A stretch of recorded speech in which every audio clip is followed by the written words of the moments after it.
as submitted or supplemental affidavit.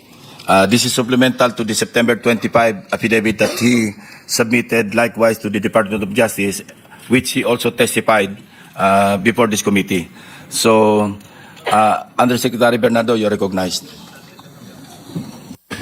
Good morning, Mr. Chair and the honorable members of the Blue Ribbon Committee. Mr. Chair, may I be allowed to read an opening statement? Go ahead. How many minutes? 3 minutes lang po. Go ahead. Go ahead. Okay. Po, salamat po. Dear Senator Lacson and honorable members of the Blue Ribbon Committee, again, I am Roberto R. Bernardo, formerly an Undersecretary for Operations of the Department of Public Works and Highways. Today, I am once more before the Honorable Blue Ribbon Committee upon its invitation and consistent with my assurance during my first appearance last September 25, 2025 to fully cooperate in its ongoing investigation. I am here not only out of respect for the invitation of the Honorable Committee, more importantly, I am compelled to come clean because of my fear of God Almighty and my ardent desire for my countrymen to give me a chance to atone for what I have done and failed to do, for which I offer no excuse or justification. Nung ako'y nabanggit sa mga irregularidad na ito, ang una kong naisip ay manahimik tungkol sa nalalaman ko. Haharapin ko na lang ang mga asunto na isasampa sa akin. Ako ay aasa na lamang sa pamamagitan ng aking pananahimik ay makakakuha ako ng proteksyon mula sa makapangyarihan sa politika at maimpluwensyang mga personalidad na silang may pakana o kaya nagbigay daan sa mga irregularidad na ito. Gayunpaman, napagtanto ko na ang isang pagkakamali ay hindi maaaring iwasto ng isa pang pagkakamali. At kung may maisang pamangkaso ay maaaring magtagal ito bago matapos. Sa aking pagkakaalam sa mga nakarang scam, tulad ng ilang kaso ng PDAF, mahigit isang dekada na ang nakalipas, hanggang ngayon ay dinidinig pa. Kawawa ang bayan. Hindi ko matiyak kung ang mga pangunahing may sala sa mga irregularidad na ito ay mapapatawan ng kaukulang parusa sa lalong madaling panahon. Gayunpaman, umaasa ako na sa pamamagitan ng kasulukuyang mga pagdinig ay makakabuo ang ating mga mambabatas ng kaukulang batas na hindi lamang tutugon sa epekto ng mga manumalyang gawain ito, kundi na rin makakapigil sa pag-ulit nito. The magnitude of the irregularities and how this have gravely affected and will affect our nation and its citizens cannot be overemphasized.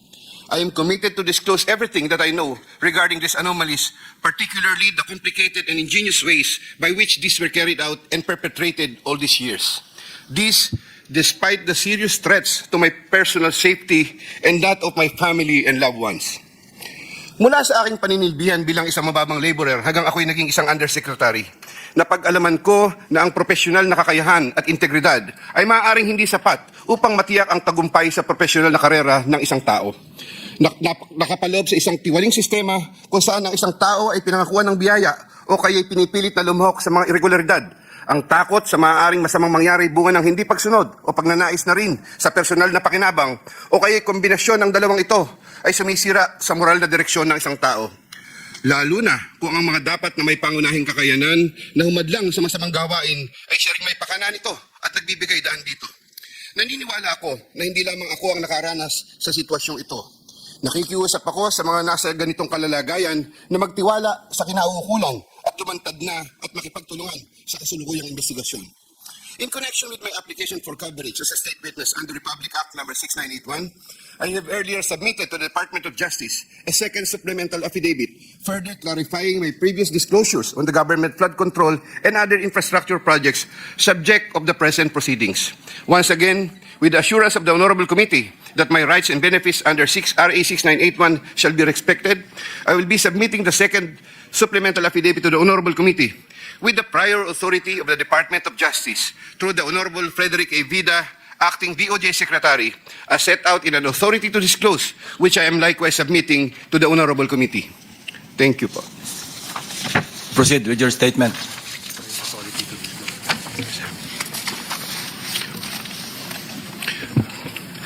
Second supplemental affidavit. I, Roberto R. Bernardo, Filipino, of legal age, and a resident of Panlolo City, Bulacan, under oath, hereby depose and state. I am submitting this second supplemental affidavit consistent with my desire to set forth my knowledge about the irregularities in government flood control and other infrastructure projects, as well as to obtain peace of mind and preserve the truth. Among other factors, the context of the second supplemental affidavit had to be violated by me by making reference to an assortment of personal notes and records deep thinking, as well as confirming with persons certain details regarding the time, place, manner, and circumstances under which the events narrated hereunder occurred. Moreover, owing to the passage of time and the fact that I am no longer part of the DPWH following my retirement in August 2025, the process of collecting facts and details on progress is slower than expected, contributing to the delay in the submission of this second supplemental affidavit. Also, I would like to make clear that while the facts narrated below are based on my direct personal knowledge and fortified by official DPWH records, the kickback scheme pertaining to the collection and handoff of the commitments to the relevant public officers occur practically without any paper trail. A statement of facts applicable to all. Over the decades that I worked for the DPWH, it has always been my philosophy to form good working relationships between and among my bosses and our superiors, inferiors and our subordinates, and other colleagues, even without the promise or expectation of a reward or personal advantage. I would rather troubleshoot problems than develop enemies and immediately address all concerns. I would do this so that I can effectively perform my duties and responsibilities under the DPWH. Unfortunately, this professional orientation of mine has forced me to compromising situations that include the matters narrated hereunder. I reiterate my deep remorse and guilt for what I have done, and I am now animated by an honest desire to help rectify the institutional defects in the systems and operations, not only of DPWH, but also other government agencies, and help in developing lasting and meaningful reforms. I can confirm, based on my personal knowledge, that in some form or another, and on various extents, based on current setup, each and every DPWH official, employee from top and down the line is buffeted with various avenues of corrupt acts and practices. This would include high-ranking members of the department, such as secretary, undersecretaries, assistant secretaries, regional directors, district engineers, bids and awards committee members, engineers, inspectors, and all the way down to laborers. This is also true for several top officials of other departments and or agencies, such as but not limited to the Department of Finance, Department of Environment and Natural Resources, Department of Health, Department of Education, Department of Agriculture, Department of Agrarian Reform, Department of Transportation, Philippine Charity Sweepstakes, Philippine Coconut Authority, etc. Moreover, I can confirm, based on my personal knowledge, that in some form or another, and on various extents, most proponents have their own designated contractors who will take on the projects for the former's benefit and advantage. Sometimes, other proponents would request me to suggest contractors for them who are known to me or referred to me by friends and other personalities. There are situations that national and local elected politicians would request me to source projects for them. If given more time and opportunity to review the records and confirm supporting facts, I may be able to particularize the details of these transactions and dealings. Senator Ramon Bong Revilla Jr. I have a close and friendly relationship with Senator Ramon Bong Revilla, and we go all the way back since the time of Amay Bisaya and Mayor Viseo, who first introduced me to the former legislator while I was still a district engineer in Laguna sometime in 2005 or 2006. We frequently meet in important social gatherings. Senator Revilla later on became a godparent of two of my daughters, while I became a godparent to one of his children. When Senator Revilla was incarcerated, I visited him several times at the PNP Custodial Center at Camp Crame. Because of our close relationship, Senator Revilla had asked me for assistance on several matters which I can no longer exactly recall at the moment because this happened a long time ago, and I presently don't have records to help me reconstruct the events. Sometime in the third quarter of 2024, Senator Revilla and I met where he asked me for a list of projects for funding, ostensibly to help him in his national campaign. When Senator Revilla asked me about the percentage of the commitment, I suggested either 20 or 25, to which Senator Revilla said 25%. Soon thereafter, also in the third quarter of 2024, I asked then District Engineer Henry Alcantara to prepare a list of projects, which he subsequently gave to me. The said projects are enumerated in a list here to attach as Annex A. Moreover, still in the third quarter of 2024, I also asked then District Engineer, but later Regional Director for NCR, Engineer Gerard Opalencia, to prepare a list of projects which he subsequently gave to me. The said projects are enumerated in a list here to attach as Annex B. I had the list of projects totaling 1.5 billion submitted by Engineer Henry and Engineer Gerard, consolidated in one sheet of paper, and gave the same to Senator Revilla in the third quarter of 2024. With respect to the projects under the NEP and HGAB, I followed this up with Secretary Manny Bonoan upon request of Senator Revilla, who would also follow this up with Yusek Cathy Cabral. The White House compound is the ancestral home of the Revillas with the large Blue Gate entrance at the time, sum of about 125 million, and informed me that the same was ready for turnover through Engineer Gerard Opulencia. Engineer Gerard Opulencia told me that the 25% commitment was already loaded in my vehicle. After receipt of the 25% commitment, which were packed in 6 cardboard boxes, each containing at least 20 million, and 1 paper bag containing 5 million, I called up Senator Revilla to inform him the same is ready to be turned over to him. Sometime December 2024, probably the Monday after my receipt of the commitment, my driver and I went to the residence of Senator Revilla. Upon reaching the area, I tried calling Senator Revilla, but he was not answering my call, so I waited. After waiting for approximately 1 hour at a nearby gasoline station, we were finally allowed inside the compound by the guard. Once inside, we parked the vehicle, and shortly upon alighting, I saw Senator Revilla at the terrace. I walked over to Senator Revilla for a casual talk. While the boxes were being unloaded, Senator Revilla and I talked for about 20 to 25 minutes. I asked him, Sen, bakit hindi ka nangangampanya? Senator Bong replied, okay naman pare, maganda results ng survey. Relax muna. The personnel of Senator Revilla helped in unloading the boxes. After the delivery of the commitment, I headed back to Manila. Sometime late January or February 2025, in relation to a list of projects submitted by Engineer Gerard Opulencia, Senator Revilla called me to follow up on the status of the commitment. About a week later, sometime February 2025, I informed Senator Revilla that the same was ready for turnover. Before the start of the campaign period for national elected positions, I directed one of my aides to deliver commitment amounting to 250 million to the residence of Senator Revilla at the White House compound, Aguinaldo Highway, Bacoor, Cavite. Senator Nancy Binay. Carlin Yap Villa is the aide of Senator Nancy Binay, who transacted with me regarding the latter's projects and commitment. If I recall correctly, I first met Carlin in the year 2018 during the budget season at the Senate. Eventually, sometime 2019, Yusek Traigib Olivar, whom I knew very well, endorsed Carlin to me. From then on, Carlin would contact me directly to follow up the status of different matters. Sometime fourth quarter in 2022, Carlin, claiming to act on behalf of Senator Binay, asked my help for the transfer of an assistant district engineer in Mindanao to another district, a request which I endorsed to Sec Bunoan. Sometime during the third to fourth quarter of 2022, Carlin requested on behalf of Senator Binay for a list of projects worth around 1.882 billion with 12% commitment. The said projects are enumerated in a list here to attach as Annex C. I got 3% of 1.882 billion. I prepared a list of projects within my area of jurisdiction with the help of DPW's officials, but could not recall at this time exactly who among them gave me the list. But I can recall that it was Engineer Manny Bulusan who coordinated the collection of the commitment. Eventually, during the first quarter of 2023, the commitment was delivered to Carlin for Senator Binay in several tranches in Makati and Quezon City. But I could not recall at this time the details of the deliveries, but I undertake to submit additional information thereon.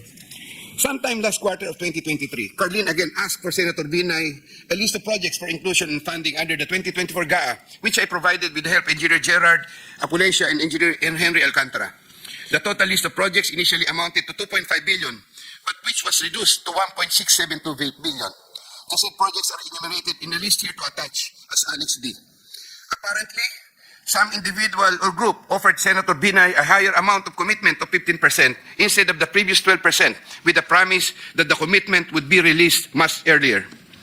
Yusek Traigib learned about the plan to transact with this individual or group, and I was informed by Yusek Traigib that he confronted Carlin and said to her, "Bakit nyo binabawasan ng kay Robert? Siya din naman ang nilalapitan ng mga yan pagka nagkakaproblema."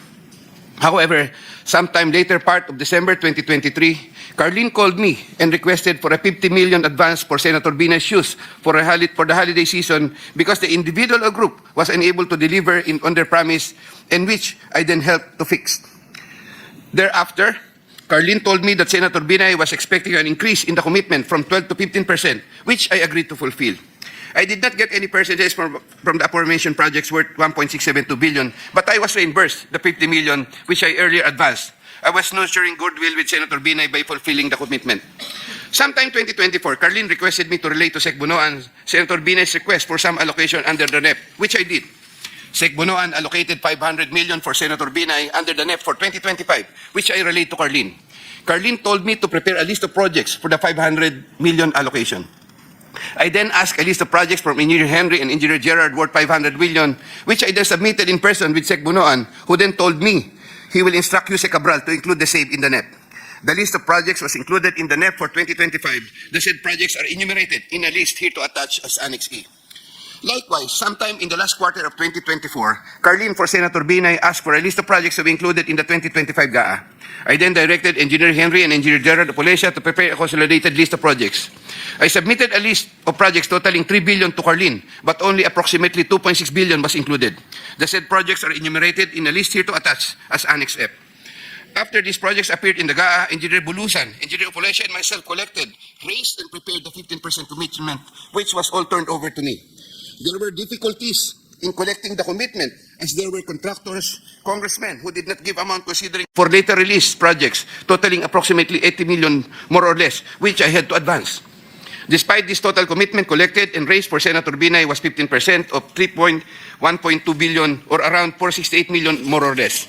I earlier mentioned that the 37 million more or less was delivered at Horseshoe Village, Quezon City, which refers to the amount collected by Engineer Henry Alcantara. But upon full recollection, there were two deliveries. The first delivery amounted to 340 million at a house in Horseshoe Village, Quezon City, and the second delivery amounted to at least 200 million at another house, but also in Horseshoe Village, Quezon City. After the second delivery, Carlin told me, "Kinuha na ni Sir, salamat raw. Hindi ka raw kakalimutan sa Makati." The Sir refers to the husband of Senator Binay. I did not get any percentages from the projects worth 3,120 million for NEP and GAA for Senator Binay. Senator Chis Escudero and Maynard Ngu. I met Maynard Ngu at the Manila City Hall during the term of Mayor Erap, and while I was the city engineer of Manila sometime in 2013. Maynard Ngu is a familiar figure in the social political circles, as he would be handling substantial donations to politicians during election season, including the distribution of mobile phones. During the 2022 national elections, Maynard Ngu approached me and asked for help in raising campaign funds. I and other DPWS officials assisted Maynard Ngu in raising campaign funds. These frequent interactions with Maynard Ngu at the court helped me in building our mutual trust with each other, especially in favor of Senator Escudero, whose interest Maynard Ngu was actively promoting. Maynard Ngu was appointed Special Envoy to China for Trade, Investments, and Tourism in 2023. When Senator Chis Escudero became Senate President in 2024, Maynard Ngu approached me and asked for a list of projects for Senator Chis Escudero. Thereafter, sometime in November 2024, I asked Engineer Opolescia to prepare a list of projects for Senator Chis Escudero following my conversation with Maynard Ngu. Thereafter, Engineer Opolescia submitted to me a list of projects for funding. The said projects are enumerated in a list here to attach as Annex G. For the projects located in Valenzuela, Engineer Opolescia, through District Engineer Ruel Umali, collected the money for the commitment for Senator Chis Escudero. He delivered the commitment at Diamond Hotel. We saw each other at the Diamond Hotel, and Engineer Opolescia told me, nasa inyo na po, boss. When I asked my driver to confirm, the driver told me, nasa akin na po, okay na po. For the projects located in Marinduque, Engineer Opolescia, through Regional Director Ryan Altea, collected the commitment for Senator Chis Escudero. He delivered to me the commitment at Diamond Hotel. Engineer Opolescia called me and said, "May papadala ako sa inyo ngayon. Sa iyo ngayon."